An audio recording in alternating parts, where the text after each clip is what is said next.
Have you ever trusted someone who destroyed you in front of the very people who raised you? If you've ever felt that, humiliation that echoes inside your bones, you're not alone. I wasn't supposed to cry at my own anniversary dinner, but there I was, frozen, holding a wine glass with trembling fingers, while my wife's father leaned across the table, locked eyes with me, and said the words I'll never forget. "You're a worthless scrap, a leech. I don't know how my daughter ended up with someone like you."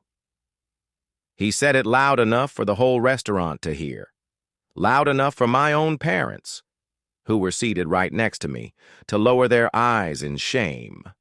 Loud enough for my little sister to squeeze my hand under the table like a silent lifeline. And just like that, the man I once admired shattered something inside me. Let me take you back. My name's Eric, 34th, a software engineer from Michigan. Not flashy, not rich, but steady. I work hard, pay my bills, and I loved, deeply loved, my wife, Hannah. We met at a coding boot camp where she was an instructor's assistant. She had this sharp wit, a laugh that came from her belly, and a resilience I admired. Her dad, Richard, ex-military, loud, polished, didn't like me from day one, said I was too soft, said I talked like a therapist, not a man. Hannah always stood by me. Always. Until she didn't. It started small. Her dad would make side comments at dinners. Back in my day, men built houses, not websites. He'd joke about my salary, question my masculinity, laugh too hard when I offered to help in the kitchen. I let it slide. Because I was raised to respect elders. Because I believed love meant patience. Because I thought he'd come around. He never did. Then came the anniversary dinner, our 4th. Hannah booked a nice place, invited both families. I dressed sharp, shaved, even printed a small speech I wrote for her. But before I could read a single word, Richard raised his glass and said, "To my daughter, for settling for less, and still making it look like a fairy tale." Everyone laughed, nervously. Then he turned to me, eyes dead cold.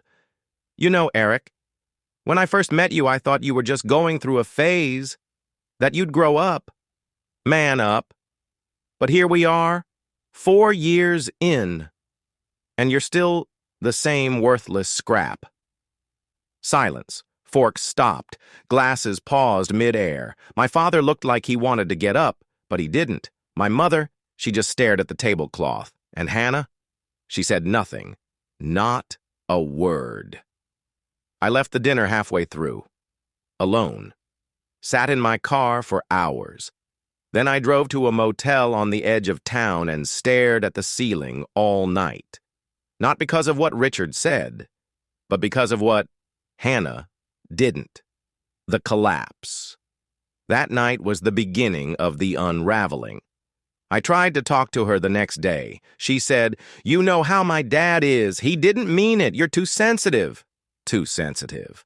As if getting verbally gutted in front of your entire family is just part of the dinner package. The next week, she started coming home later. Said she was swamped at work. Wouldn't let me touch her phone anymore. My job performance tanked. I missed a product deadline, got demoted. Colleagues stopped inviting me to team drinks. At home, I was a ghost. At work, an echo. In my own mind. I was crumbling. I slept in the guest room after she said she needed space. I found a text from her dad to her that said, "Told you he'd break down like a little boy. You need a man who can protect you, not write you poems."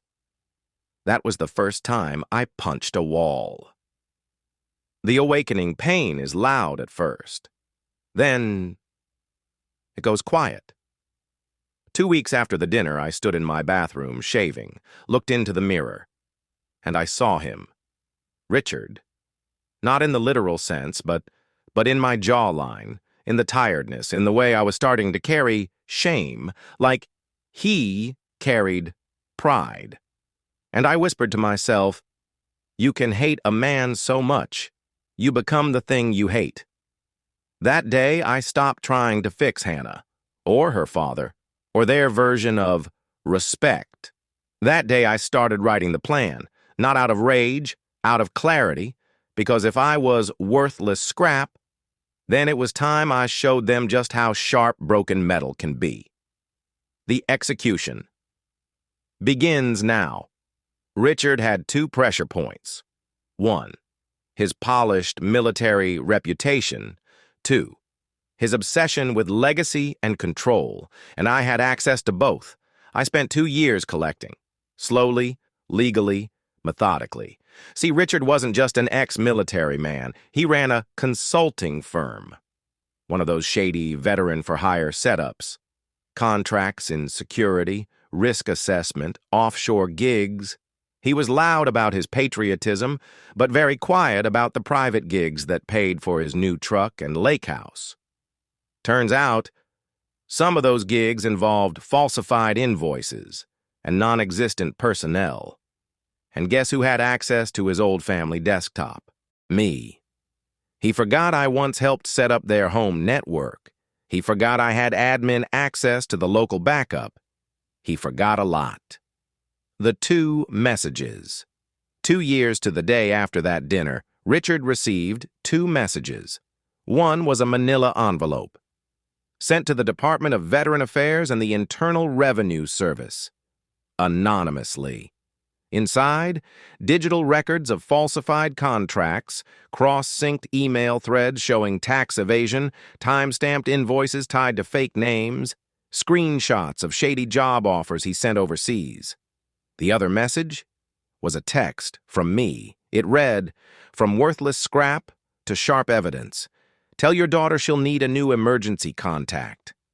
Some people think revenge is loud, explosive, violent. But real revenge, the kind that hurts, it's silent, surgical, and you only hear it when everything they built starts to fall. Richard didn't respond to my text. He didn't have to.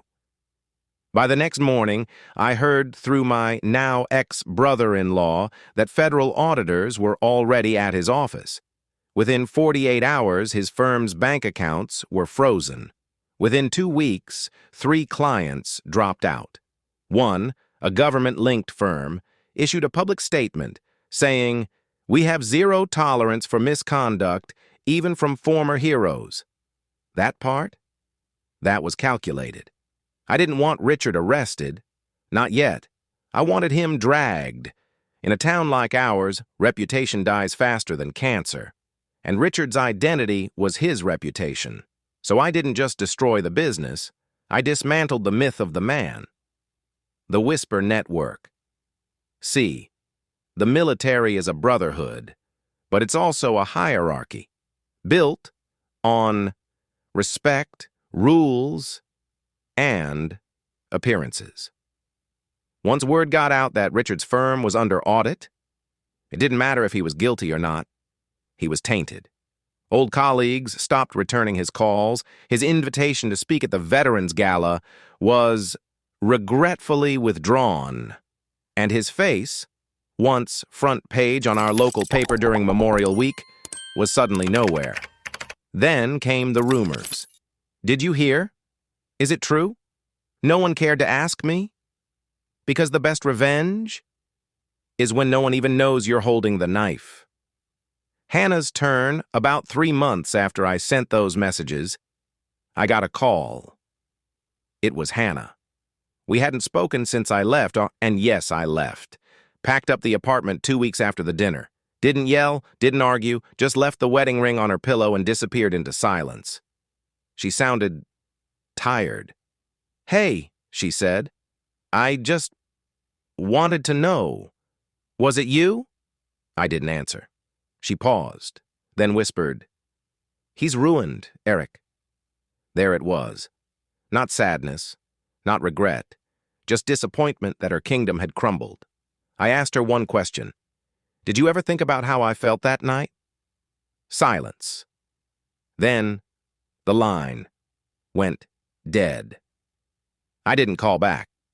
Collateral damage, but not mine. People warned me. If you go after him, it'll backfire. It's not worth it. Move on. But they didn't understand something crucial. I didn't want revenge to feel good. I wanted it to feel right. I wanted Richard to experience what he made me feel in that restaurant. Powerless, exposed, and utterly alone. He tried to crush me in front of my family, so I dismantled his legacy in front of his world. His lake house, repossessed. His firm, dissolved. His pride, hollowed out, like a grenade went off inside it. The last I heard, he moved in with his older brother, 2 towns away. No car, no business, no fanfare. Just a man with too many medals and not enough mirrors. And my family? They asked me weeks after, when they finally figured out I was the shadow behind it all. Was it worth it, Eric? I looked at them, at my father, who didn't defend me that night, at my mother, who cried but said nothing, and my sister, the only one who held my hand under the table. I said, it wasn't for me. It was for the next guy he would have humiliated. It was for the boy he'd destroy like he tried with me. And for the first time since that night, I saw understanding in my dad's eyes, maybe even pride. Final line. Richard once called me worthless scrap, but he forgot one thing. Scrap, metal doesn't break. It cuts. And the sharper it is, the deeper it remembers.